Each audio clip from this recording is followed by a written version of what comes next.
செஞ்சி அருகே பட்டதாரி இளம்பெண் ஒருவர் எவன் வந்தா என்ன எவன் போனா என்ன இரட்டை இலைதான் ஜெயிக்கும் என சொல்லிக்கொண்டு இரட்டை இலை வெற்றி சின்னம் வரையும் காணொலி சமூக வலைதளங்களில் வைரலாகி வருகிறது.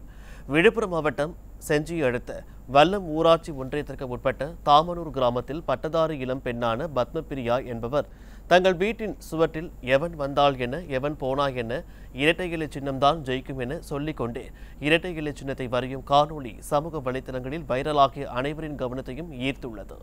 இதுகுறித்து பேசிய பத்மபிரியா, பெண்கள் பாதுகாப்பாக இருக்க வேண்டும் என்றால் இரட்டை இலை சின்னத்தில் வாக்களிக்க வேண்டும் என கூறினார்.